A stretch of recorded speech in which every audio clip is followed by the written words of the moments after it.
You guys are good to go. You don't have to look at the camera really if you don't want to. So this is a role play.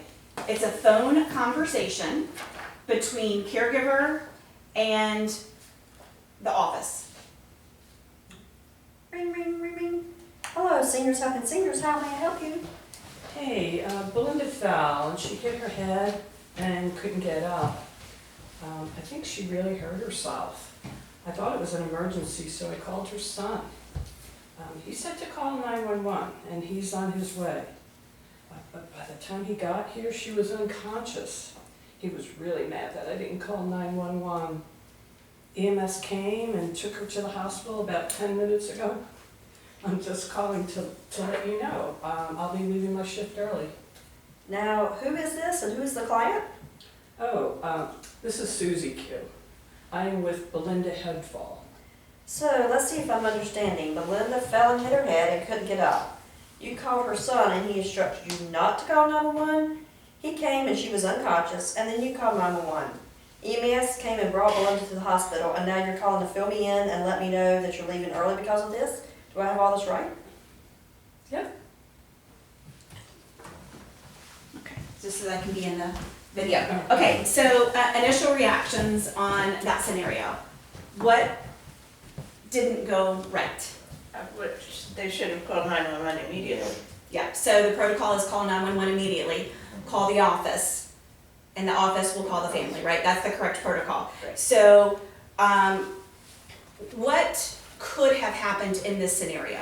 Like, think of bad things that could have happened because of the way this scenario rolled out. I mean, the lady could have died. I mean, she could, Yeah. because of going through the transaction of calling son telling you know what to do and whatever. 911 should have been the main number. Correct. So medical complications, even death, because of the delayed response. Undue pain and stress on the client, Yeah. because we delayed 911.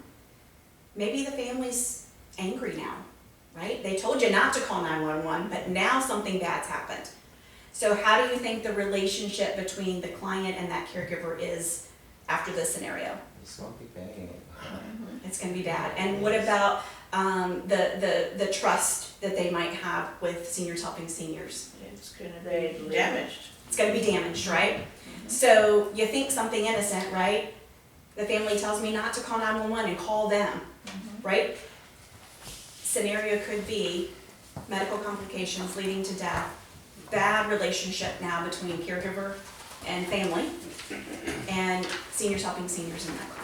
Because I mean, Legal repercussions. Yes, legal repercussions, yes, repercussions, for so sure. you're talking to the family members instead of 911, you're wasting time. Yeah, you're wasting time, And correct. even the son saying to not call 911, I mean, I think anybody should know 911 immediately. Don't take the advice of the son. I mean, where's he coming from to say don't Because you're call? there, Exactly. right? You've You were seen there, an you have emergency. eyes and ears on this Yep. person. You're the only one that can make that decision is if this is a medical emergency, right? You can make that call.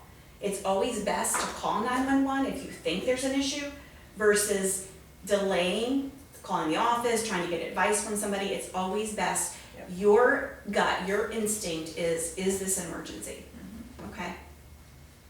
All right, so now they're gonna role play the same thing, version 2. Ring, ring. Hello, Seniors Helping Seniors. How may I help you? Hey, how are you doing? I'm scheduled with your dad and when, no, wrong. I can cut that out. Yes, you can get that up. Okay, I'll throw that. Let's see Ring, ring, how ring, good ring. you're with your editing skills. Hello, Seniors Helping Seniors. How may I help you? This is Susie Q. I'm with Belinda Headfall. Belinda fell. She hit her head and couldn't get up. I think she really hurt herself, so I thought it was an emergency and I called 911. EMS is on their way. Oh my goodness, is there any blood? There's a little blood. Is she conscious and able to talk to you? Yes, she is talking to me. Okay, do you have a pillow under her head and a blanket over her? I do. All right, well, thanks for letting me know. I will call her son and tell him. I will let you know what he says. Okay, thanks. So do we see the difference in that scenario? Everything was followed, emergency is what the caregiver thought. They called 911. They called the office after they called 911. They got direction on what to do, and then the office called the family. And the only other thing, and I think we mentioned it, is if they live in any sort of residential community and there is an office, it's good to call that office and just say, hey, I'm with so-and-so in room or apartment so-and-so, EMS is on their way. That way when EMS comes, they know where to go. And I would definitely call the front desk and not try to go down there to them. So just use your phone, find out the number to the front desk and see if you can contact somebody. Okay, so my situation happened on a Sunday afternoon, and like I said, I was driving, so I wasn't there. Right. But I did talk to the office manager the next time I was in the building, because I was curious how EMS gets in, and they told me and showed me there's a little black box outside of every apartment building. There's a little red stripe on it. The fire department typically gets there first. They know how to open that box, and there's a master key to all the apartments in that building. Because I had envisions like on Okay. TV, you know, with their key. Breaking the Well, door right, they're gonna down, break the yeah. door down, And now right? she's gotta Okay. fix the door, you know, Yeah. so they can get. That's in. good to know, and that could be in a lot of the communities, they may have, Right. this scenario. And I asked him, I said, do you get any notification from the authorities that they were called to the building? He says, no, we typically don't keep track of that, and they don't notify us at all. And the office is not there on the weekends, Right, so. right. Okay, good.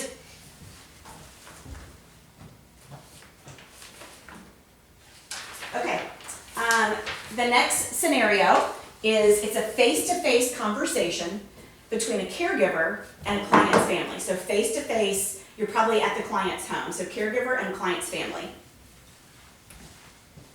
Hey, how are you doing? I'm scheduled with your dad on Wednesday. I have some things going on next week, so I was wondering if I can change my hours on Wednesday to 1 to 5. Yeah, I think that would be fine. Terrific. I'll see you on Wednesday at 1. Okay. Any problems with that scenario? Yes, you can't, ask the client's family that she needs to get in touch with the office first to have that done through the office before it could be okay. Right, so she didn't follow protocol, Right. and she didn't call the office to make sure it was okay. Mhm. So what could happen in that scenario? Well, if the shift was scheduled earlier than when she wants to come, she'll get a late notice with checking in, so it's gonna cause unnecessary complication for the system. So in a situation like that, calling the office and adjusting the start and stop time of the shift will make everything. Yeah, because Run Yeah. smoothly, correct. Yeah, because you can't clock in if you. Right, it's not gonna let you clock in. One and you go in at 11 or whatever, you can't clock in until that time. Exactly. Correct. And then how about, what do you think that the client's family is gonna think of our internal communication if this happens? That it's pretty Weak. poor. Yeah, That it's I weak, mean, right? Because, you know, even though that was they knew about it, the office didn't contact them, so they're gonna be like, what the heck's going on at Seniors Helping Seniors that this happened, right? So it just shows poor communication with Seniors Helping Seniors, could raise, just concerns and cause embarrassment. So it's just better, you can have that conversation, but what happens next? It's not approved until it's done through the office. Correct. So it's not that you can't have this conversation, but that really the client's family should be calling, or a lot of you guys will get on the phone with the office together, and that's perfectly okay. To say, hey, I'm with Susie Q and we want to make a change next week. The office will either say, yep, looks like fine, they'll make the change, they'll have you re-accept the shift, but that way the office is notified.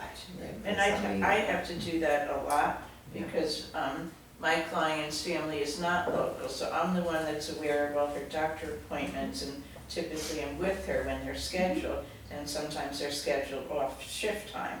So we collectively will call the office and ask Jennifer to change the time of the Yeah, shift. because I ran into that same situation, every now and then, and when they talk to me, I say it's fine, but call the office first. Right. Okay. Now version 2. Ring ring. Hello, Seniors Helping Seniors. How may I help you?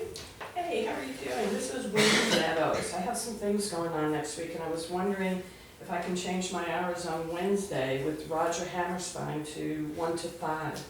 Okay, I'll call the family and see if they're okay with a change. You'll check with the family? All right, terrific. I'll wait to hear back from you. Thank you. Thank you. So we see how that version went much better. Everybody's informed, the office has the schedule, the master schedule of where everybody is. They can notify the family, make sure everything's okay. And what we're doing now is if we update a shift after you have accepted it, we're asking you to re-accept it. So have people noticed that change? And we're doing that both for our own sake as well as yours, because you may have agreed verbally or through a text, yes, I can do it, but we want to make sure that you see it and that you've accepted that new time, and that just makes sure that we're all on the same page. Okay. Next scenario. This is a phone call between a caregiver and a client's family. And this is a companionship client. So caregiver, client's family on the phone. Hey Mindy Lou, how are you today? I'm doing well. Thank you for asking. How are you? Could be better. Hey, listen, Mom needs a shower before we go to the doctor this afternoon. I was gonna come over and give her one this morning, but I'm running late for a meeting. Can you please give her a shower? Well, I'm not sure how to do that. I don't do hands-on care. Did you ask the nurse about it? No, it's just a shower for this one time. We don't have to get her involved. It's not hard and it would really help me out. You know I do trust you. I would consider it a personal favor and would be so grateful if you could do this for me. Well, I suppose I could do it for Miss Molly. I probably can figure it out. Okay, I'll do it. What's the problem with this scenario? That's No, no, same no, thing. no, no. Okay, no, but why is it no? Well, She, ask, go ahead, Dee. I'm You're- sorry. you're- she wouldn't, she don't do not so. So she's not that- trained not to trained perform the for it, task. yes. And if she may get in there and slip and Right. fall. something Client like could that, fall yeah. because she's not trained on how to provide. The a first thing shower. How it is, well, you didn't do that, so you shouldn't have done that. Yeah. But Is it on the yes. plan of care? No. So is that a task that's even on her plan of care to do? Okay, so multiple issues there. So you get to a liability, okay, which is even bigger than the innocence of saying yes, is if she does slip and fall and she gets injured, well, who's responsible in that situation? That caregiver, Seniors Helping Seniors, our liability goes into action. Now, if a auditor from the state were to see that this happened and trace back that this caregiver was never trained to do this, that's our license. Right. So there's a lot of repercussions in innocently saying, yes, I'll help your mom take a shower. Okay, version 2. And the first version was they answered the phone call. I called her personal cell phone number. So in this one, I'm calling her again. Ring, ring, ring, ring. Ring, ring, ring, ring. Okay, so a family member reaches out to you. They call. If you're not on shift, even if you're on shift, ignore it. If they continue to call you, my recommendation is call the office. Say, Susie Q has called my phone like 10 times. I think maybe there's something that's going on. Can you please give her a call? That totally takes you out of this situation, right? Because, you just ignore the phone. Good. And then the office takes care of it. And we just avoid this. Okay? So back to my scenario. Yeah. Now, yours is special. No, That's but I could have ignored her phone call.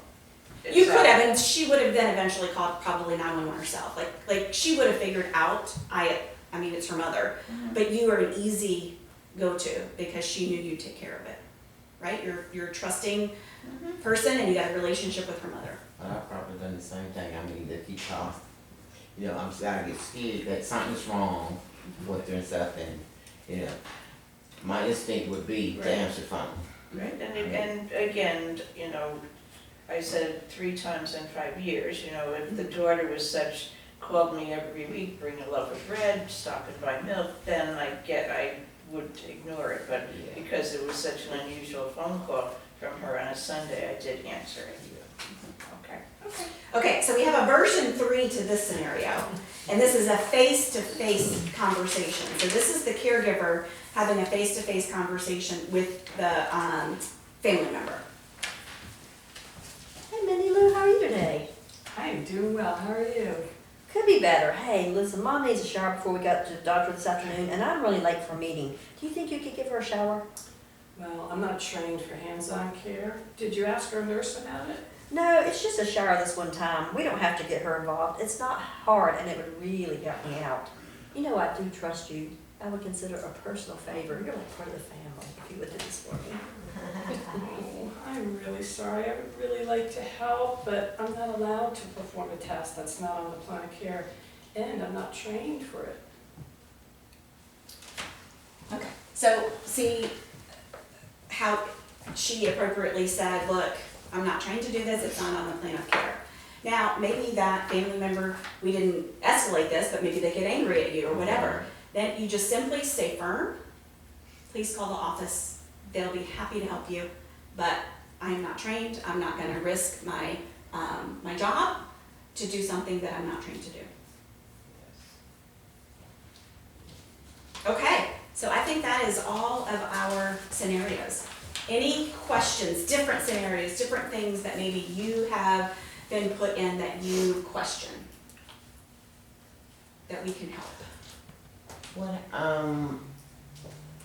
if I'm put in a situation whereas my client isn't asked not to do something, and they get agitated and, you know, upset, whatever, You're telling them not to do something?